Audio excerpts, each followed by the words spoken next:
ওম শান্তি। আজিৰ তাৰিখ 16 জুলাই 2022 বৰ্ষ। প্ৰাতঃ মুৰলী বাপদাদা মধুবন। আজিৰ সাকাৰ মুৰলীৰ সাৰ হৈছে, মৰমৰ সন্তানসকল, পিতাৰ সমান পতিতসকলক পাৱন কৰি তোলাৰ ধান্দা কৰা, তেতিয়াহে পিতাৰ অন্তৰত অধিষ্ঠিত হ'বা। আজি পিতাই কৈছে যে পিতাৰ সমান পতিতসকলক পাৱন কৰি তোলাৰ ধান্দা কৰা, তেতিয়াহে পিতাৰ অন্তৰত অধিষ্ঠিত হ'বা। আৰু আজিৰ প্ৰশ্ন,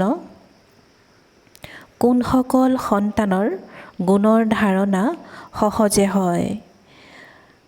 কোনসকল সন্তানৰ গুণৰ ধাৰণা সহজে হয়, তেওঁলোকৰ লক্ষণ কি হ'ব? পিতাই উত্তৰত কৈছে, যিসকল সন্তানে পুৰণি মিত্ৰ সম্বন্ধীয়সকলৰ পৰা, পুৰণি জগতৰ পৰা বুদ্ধিৰ যোগসূত্ৰ ছিঙি নষ্টমোহা হয়, তেওঁলোকৰ সৰ্বগুণৰ ধাৰণা সহজে হয়। তেওঁলোকে কেতিয়াও কাৰোবাৰ নিন্দা কৰি অন্যৰ অন্তৰত আঘাত নিদিয়ে। পিতাই কৈছে যে আজি যিসকল সন্তানে পুৰণি মিত্ৰ সম্বন্ধীয়সকলৰ পৰা, পুৰণি জগতৰ পৰা বুদ্ধিৰ যোগসূত্ৰ ছিঙি নষ্টমোহা হয়, তেওঁলোকৰ সৰ্বগুণৰ ধাৰণা সহজে হয়। তেওঁলোকে কেতিয়াও কাৰোবাৰ নিন্দা কৰি অন্যৰ অন্তৰত আঘাত নিদিয়ে। পিতাক পূৰা অনুসৰণ কৰে, শ্যাম বৰণীয়াক, বগা, খাৰুৱাক, মিঠা আৰু পতিতক পাৱন কৰি তোলাৰ সেৱাৰ প্ৰমাণ দিয়ে। সদায় সৰ্ষিত হৈ থাকে। পিতাজী কৈছে যে তেওঁলোকে সদায় সৰ্ষিত হৈ থাকে।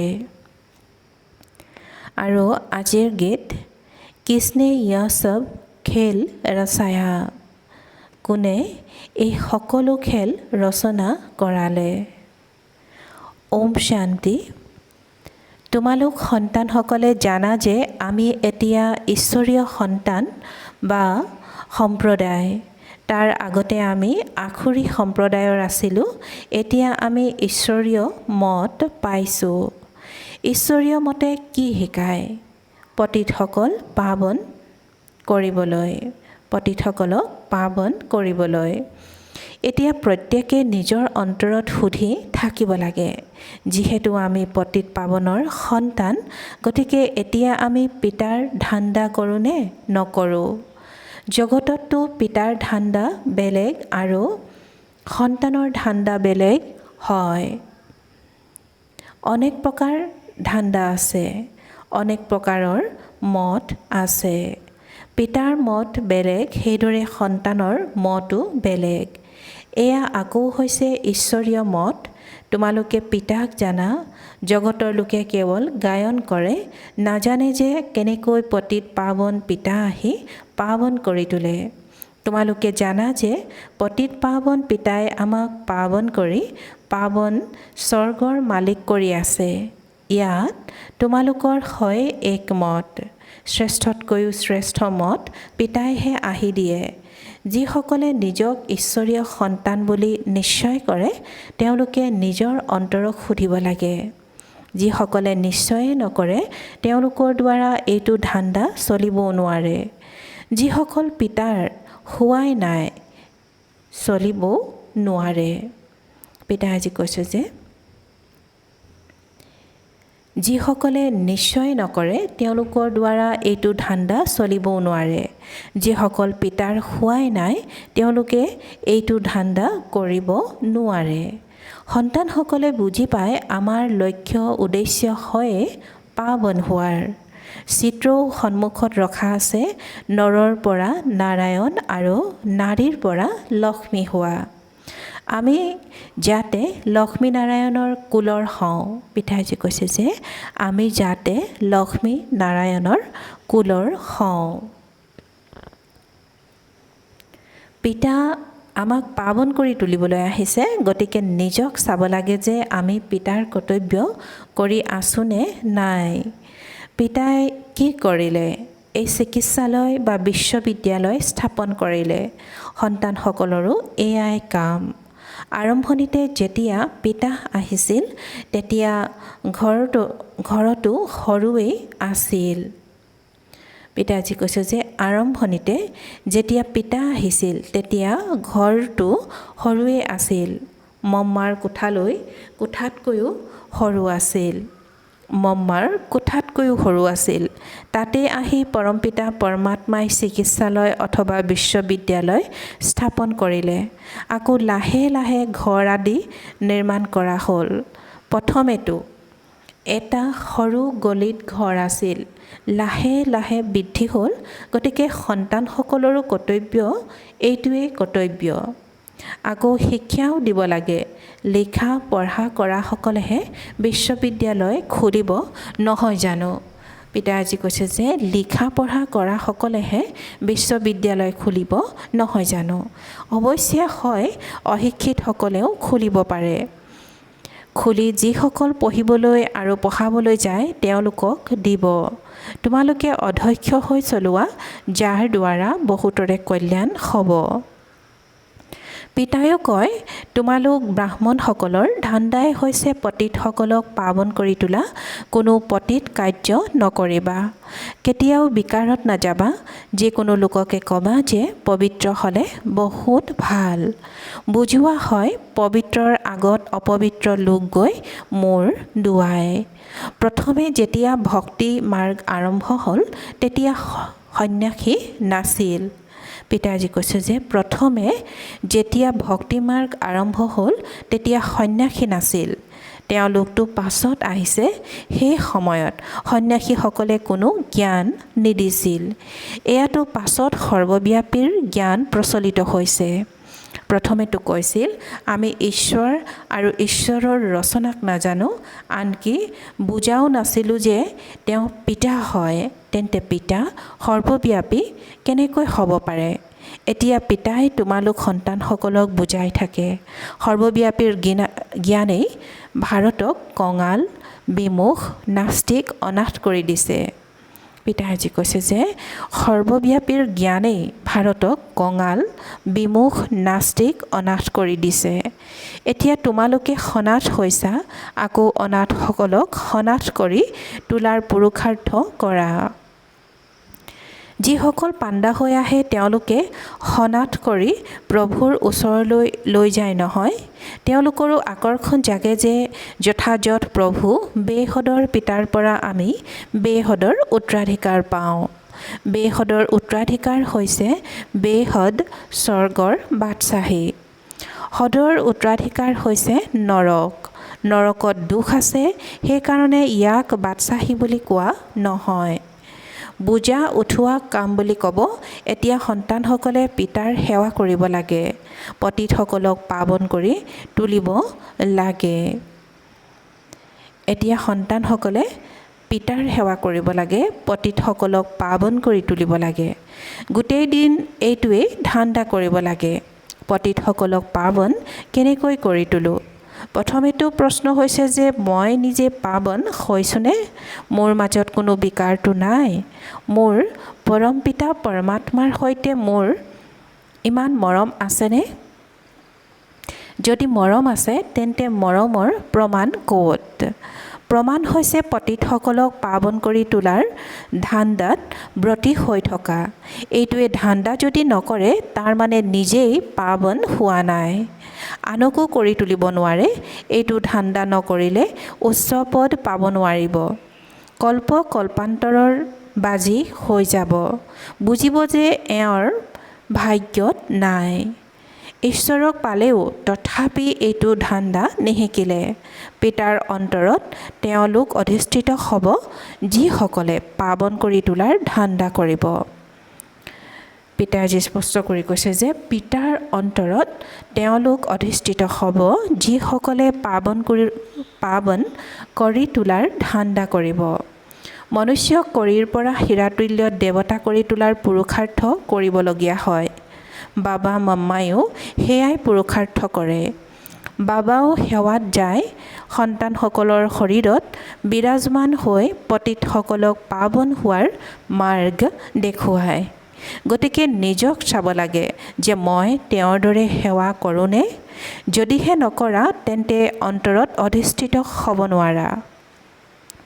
বহুতেতো মোহৰ বশীভূত হৈ আবদ্ধ হৈ থাকে। পিতাৰ প্ৰতিটো একৰস মৰম থকা উচিত নহয় জানো? অন্য সকলোৰে পৰা নষ্টমোহা হৈ দেখুৱাব লাগে। পুৰণি মিত্ৰ সম্বন্ধীয় পুৰণি সৃষ্টিৰ পৰা মোহ আঁতৰি যাব লাগে। যেতিয়া সেয়া আঁতৰিব তেতিয়া গুণ ধাৰণ হ'ব। বহুত সন্তানেতো গোটেই দিন কি কৰি থাকে? ইজনে সিজনৰ অন্তৰত আঘাত দি থাকে, নিন্দা কৰি থাকে। অমুক এনেকুৱা, এওঁ এনেকুৱা। প্ৰথমেতো নিজক চাব লাগে, মই কি কৰোঁ? পিতাক মই অনুসৰণ কৰি থাকোঁনে? অনুসৰণ কৰিলে তেতিয়া আনন্দৰ পাৰা ঊৰ্ধ্বগামী হ'ব। সেৱা কৰাসকল সদায় আনন্দত সৰ্ষিত হৈ থাকে। নামটো ওলাই নহয়। পিতাই কয়, তোমালোকতো বনবাসত থাকিব লাগে। 8 টুকুৰা টাপলি মৰা কাপোৰ পিন্ধিব লাগে। এনেকুৱাও সময় আহিব, এনেকুৱা কষ্ট হ'ব যে পিন্ধিবলৈ ফটা চিঙা কাপোৰো কাৎচিতহে পাবা। সেইকাৰণে সকলোৰে পৰা মমত্ব আঁতৰাই দিব লাগে। যিসকল আখুৰি মিত্ৰ সম্বন্ধীয় আদি আছে তেওঁলোকৰ পৰা বুদ্ধিৰ যোগসূত্ৰ ছিঙি দিব লাগে। আমাৰ আৰোহণ কলা তাৰো প্ৰমাণ লাগে নহয়। যিসকল পাণ্ডা হৈ আহে তেওঁলোকে প্ৰমাণ দিয়ে সেৱাৰ যোগ্য হ'ব লাগে। এনেকুৱা নহয় যে অহিত কৰিবা, অপ্ৰীতিকৰ অৰ্থাৎ লুণীয়া পানীৰ দৰে হৈ পৰস্পৰ কাজিয়া কৰি থাকিবা। অহিত কৰাসকলৰ পদ ভ্ৰষ্ট হৈ যায়। মনুষ্য পৰস্পৰ কিমান অপ্ৰীতিকৰ হৈ থাকে, কথাই নুসুধিবা। তোমালোকৰ ধান্দা হৈছে তেওঁলোকক অতি মিঠা কৰি তোলা। কিছুমানে আকৌ এনেকুৱা অপ্ৰীতিকৰ কাৰোবাক পাই যায় তেতিয়া কোৱা হয় ভাগ্য। এয়াও সহ্য কৰিবলগীয়া হয়। আমি তথাপিও মৰমেৰে খাৰুৱাক পৰিৱৰ্তন কৰি মিঠা কৰি তুলিব লাগে। চোৱা, সূৰ্যৰ কিমান শক্তি আছে, যিয়ে খাৰুৱা সাগৰৰ পৰা পানী শুহি মিঠা কৰি দিয়ে। এয়াও সিহঁতৰ সেৱা নহয় জানো? সেইবাবে ইন্দ্ৰ দেৱতা বুলি কয়, বৰ্ষা বৰষে। গতিকে সন্তানসকলৰো ইমান শক্তি থকা উচিত। এনেকুৱা নহয় যে আৰুহে খাৰুৱা কৰি দিব। কোনোৱেতো খাৰুৱাহে কৰি তোলে। তেওঁলোকৰ চেহেৰাই প্ৰত্যক্ষ হৈ যায়। খাৰুৱা চেহেৰা কলা, মিঠাৰ চেহেৰা বগা। তোমালোকতো নিজে বগা হৈ অন্য কলাসকলকো বগা কৰি তুলিব লাগে। পিতাই আজি কৈছে যে তোমালোকতো নিজে বগা হৈ অন্য কলাসকলকো বগা কৰি তুলিব লাগে। পিতা কিমান দূৰৈৰ পৰা আহি এই সেৱা কৰিবলৈ শিকায়। পিতাৰ সেৱাই হৈছে এইটো, পতিতসকলক পাৱন কৰি তোলা।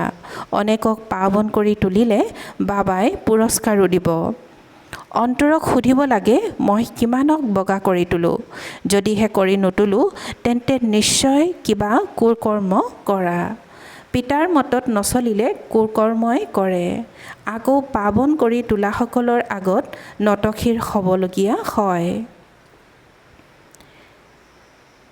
যিসকলৰ শক্তি আছে তেওঁলোকে ক'ব, বাবা মোক কৰাবলৈ পঠিয়াই দিয়ক। হস্পিটেলতো বহুত খুলিব পাৰা। পিতাই আজি কৈছে যে হস্পিটেলটো বহুত খুলিব পাৰা, কিন্তু ডাক্তৰো ভাল হ'ব লাগে নহয় জানো? কিছুমান এনেকুৱাও ডাক্তৰ আছে যিয়ে উলট পালট ঔষধ দি মাৰিও পেলায়। এয়া হৈছে ঈশ্বৰীয়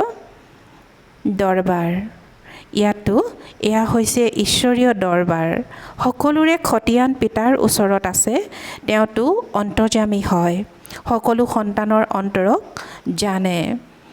এওঁতো বাহ্যযামী অৰ্থাৎ বাহিৰক জানোতা। এওঁ অন্যক পাৱন কৰি তোলাৰ পুৰুষাৰ্থ কৰি থাকে। যিসকল পাৱন নহয় তেওঁলোকে শাস্তি ভোগ কৰি নিজৰ নিজৰ শাখাত গুচি যাব।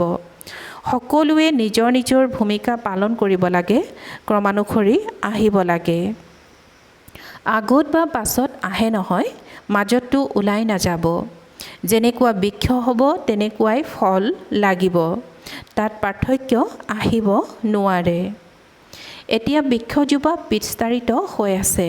পিতাই কৈছে যে এতিয়া বৃক্ষজোপা বিস্তাৰিত হৈ আছে। কোনোবা অন্য কোনো ধৰ্মলৈ ধৰ্মান্তৰিত হৈ গৈছে। প্ৰত্যেক ৰাষ্ট্ৰৰ জনসংখ্যা কিমান বুজিব নোৱাৰে।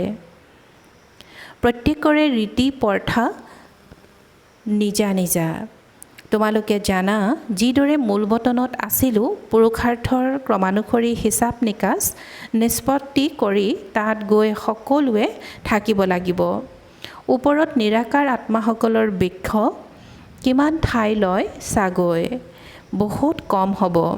যিদৰে পোলাৰ অৰ্থাৎ আকাশ তত্ত্বটো বৰ বিশাল।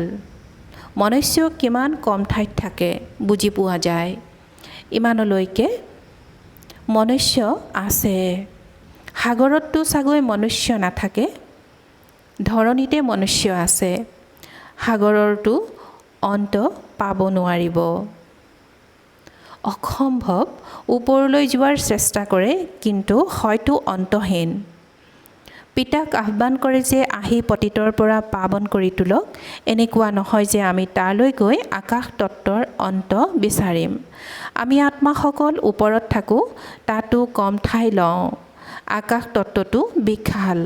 এনেকুৱা নহয় ঈশ্বৰে তাত বহি চেষ্টা কৰিব যে চাওঁচোন আকাশ তত্ত্ব কিমান বিশাল। বুদ্ধিত এইটো খেয়ালো আহিব নোৱাৰে। তেওঁৰ বুদ্ধিত ভূমিকা পালন কৰাৰ কথাই আছে। এনেকুৱা নহয় যে মহাতত্ত্বৰ সন্ধান উলিয়াব লাগিব। ইয়াৰ পৰা গ'ল আৰু নিজৰ ঠাইত স্থিত হৈ গ'ল। তাত একো চেষ্টা নকৰে। বাবাই কয়, মই জানো এইটো চেষ্টা কৰোঁ। বাবাই কয়, মই জানো এইটো চেষ্টা কৰোঁ। এয়াতো অন্তহীন। বাৰু অন্ত পালে লাভেই বা কি? একোৱেই লাভ নাই। পতিতক পাৱন কৰি তোলাতে লাভ হয়। আত্মাসকল নিৰ্বাণধামৰ পৰা আহি ইয়াত ভূমিকা পালন কৰে। পিতাও আহি ভূমিকা পালন কৰে। সেয়া হৈছে শান্তিধাম। তাত এনেকুৱা কোনো সংকল্প উদয় নহয় যে এইটো চাওঁ সেইটো চাওঁ। ইয়াত মনুষ্যই কি কৰে, কিমান পৰিশ্ৰমেৰে অন্ত পাবলৈ যায়। সন্তানসকলে গম পায় যে সময় বহুত কম। যুদ্ধ লাগি যাব, তেতিয়া তেওঁলোকৰ আৱাজ আদি সকলো বন্ধ হৈ যাব। ওপৰলৈ অহা যোৱা বন্ধ হৈ যাব। এয়াতো সকলোৱে পইচা বৰবাদ কৰি আছে, লাভ একোৱেই নাই। ধৰি লোৱা কোনোবা গ'ল, আহি যিয়েই নকওক, এই ক্ষেত্ৰত সময়ৰ অপচয়, ধনৰ অপচয়, শক্তিৰ অপচয়। সকলোৰে এয়াই অৱস্থা, কেৱল তোমালোক সন্তানসকলৰ বাহিৰে। তাকো যিসকলে পুৰুষাৰ্থ কৰি থাকে যে মই গৈ পিতাৰ পৰিচয় দিম, গতিকে পিতাৰ উত্তৰাধিকাৰ লৈ ল'ব। ড্ৰামাত পিতাৰ সকলোতকৈ শ্ৰেষ্ঠ ভূমিকা আছে, নতুন সৃষ্টি স্থাপন কৰি তাৰ যোগ্য কৰি তোলা। এতিয়াতো সৃষ্টিৰ অন্তৰ সময় আহি গৈছে। জগতৰ লোকে যিমানেই মগজ খটুৱাই নাথাকক, সময় অপচয় কৰে। ধৰি লোৱা এভাৰেষ্টত গৈ থিয় হৈ যায়, তথাপি লাভনো কি? মুক্তি, জীৱন মুক্তিটো নাপায়। বাকী জগতততো দুখেই দুখ। তোমালোকৰ বুদ্ধি এতিয়া পৰিশোধিত হৈ গৈছে। তোমালোকে আনক নিজৰ সমান কৰি তোলাৰ পুৰুষাৰ্থ কৰা। স্কুলৰ শিক্ষক বা প্ৰিন্সিপালকো এয়াই বুজোৱা। বেহদৰ ইতিহাস আৰু ভূগোলটো নিশিকায়। পিতাই কৈছে যে বেহদৰ ইতিহাস আৰু ভূগোলতো নিশিকায়। সত্যযুগৰ পৰা ত্ৰেতা দাপৰ কলিযুগ কেনেকৈ হয়, এয়া হৈছে বেহদৰ ইতিহাস ভূগোল। এয়া জানিলে তোমালোক চক্ৰৱৰ্তী হবাগৈ। আমি এই সৃষ্টিৰ ইতিহাস ভূগোল বুজাওঁ, সৃষ্টিৰ চক্ৰ কেনেকৈ ঘূৰে। আহক, যেতিয়া আমি আপোনালোকক পৰমপিতা পৰমাত্মাৰ পৰিচয় দিম, যাক নিৰাকাৰ বুলি কয়, তেওঁৰ আমি জীৱন কাহিনী শুনাম। ব্ৰহ্মযোগীয়েতো ব্ৰহ্মৰে জ্ঞান দিয়ে। আকৌ ক'ব যে ব্ৰহ্ম সৰ্বব্যাপী। পৰমাত্মাটো জ্ঞানপূৰ্ণ, তত্ত্বক জানো জ্ঞানৰ সাগৰ বুলি ক'ব। পিতাইতো সন্তানসকলকো নিজৰ সমান সাগৰ কৰি তোলে। সেই তত্ত্বই কেনেকৈ নিজৰ সমান কৰি তুলিব? ভাল বাৰু, অতি মৰমৰ কল্পৰ পাছত পুনৰাই লগ পোৱা সন্তানসকলৰ প্ৰতি মাতা পিতা বাপ দাদাৰ স্নেহপূৰ্ণ স্মৰণ আৰু সুপ্ৰভাত। আত্মিক পিতাৰ আত্মিক সন্তানসকলক নমস্কাৰ আৰু আত্মিক সন্তানসকলৰ আত্মিক মাতা পিতা বাপ দাদাৰ প্ৰতি স্নেহপূৰ্ণ স্মৰণ আৰু সুপ্ৰভাত আৰু নমস্কাৰ নমস্কাৰ নমস্কাৰ। আৰু আজিৰ ধাৰণাৰ বাবে মুখ্য সাৰ প্ৰথমতে আৰোহণ কলাৰ প্ৰমাণ দিব লাগে। সকলোৰে পৰা মোহ আঁতৰাই সেৱাৰ যোগ্য হ'ব লাগে। নিজে নিজক চাব লাগে। আনৰ নিন্দা কৰি অন্তৰত আঘাত দিব নালাগে। কোনো কুকৰ্ম কৰিব নালাগে। দ্বিতীয়তে পিতাৰ সমান দয়ালু হ'ব লাগে। কৰিৰ পৰা হীৰাতুল্য হোৱাৰ পুৰুষাৰ্থ কৰিব লাগে। অপ্ৰীতিকৰ সকলক লুণীয়া পানীৰ দৰে অৰ্থাৎ খাৰুৱাক মিঠা কৰি তোলাৰ সেৱা কৰিব লাগে। পিতাই আজি দ্বিতীয়তে কৈছে যে পিতাৰ সমান দয়ালু হ'ব লাগে। কৰিৰ পৰা হীৰাতুল্য হোৱাৰ পুৰুষাৰ্থ কৰিব লাগে। অপ্ৰীতিকৰ সকলক অৰ্থাৎ লুণীয়া পানীৰ দৰে অৰ্থাৎ খাৰুৱাক মিঠা কৰি তোলাৰ সেৱা কৰিব লাগে। আৰু আজিৰ বৰদান, কৰ্ম আৰু যোগৰ সন্তুলনৰ দ্বাৰা নিৰ্ণয় শক্তি বৃদ্ধি কৰোঁতা সদায় নিশ্চিন্ত হোৱা। কৰ্ম আৰু যোগৰ সন্তুলনৰ দ্বাৰা নিৰ্ণয় শক্তি বৃদ্ধি কৰোঁতা সদায় নিশ্চিন্ত হোৱা। আৰু আজিৰ বৰদানৰ ব্যাখ্যা, সদায় নিশ্চিন্ত হৈ তেওঁলোকেই থাকিব পাৰে যিসকলৰ বুদ্ধিয়ে সময়ত যথাৰ্থ নিৰ্ণয় লয়, কিয়নো দিনে প্ৰতিদিনে সমস্যাসমূহ পৰিস্থিতি আৰু জটিল হ'ব। এনেকুৱা সময়ত কৰ্ম আৰু যোগৰ সন্তুলন থাকিলে নিৰ্ণয় শক্তিৰ দ্বাৰা সহজে অতিক্ৰম কৰিব। সন্তুলনৰ কাৰণে বাপদাদাৰ পৰা যি আশীৰ্বাদ প্ৰাপ্ত হ'ব তাৰ বাবে কেতিয়াও সংকল্পটো আশ্চৰ্যজনক প্ৰশ্ন উদয় নহ'ব। এনেকুৱা কিয় হ'ল, এয়া কিয় হ'ল, এইটো প্ৰশ্ন উত্থাপন নহ'ব। সদায় এইটো নিশ্চয় দৃঢ় হ'ব যে যি হৈ আছে তাত কল্যাণ সমাহিত হৈ আছে। আৰু আজিৰ শ্লোগান, একমাত্ৰ বাবাৰ পৰা সৰ্বসম্বন্ধৰ ৰসাস্বাদন কৰা আন কোনো যাতে স্মৃতিলৈ নাহে। একমাত্ৰ বাবাৰ পৰা সৰ্বসম্বন্ধৰ ৰসাস্বাদন কৰা আন কোনো যাতে স্মৃতিলৈ নাহে। ওম শান্তি।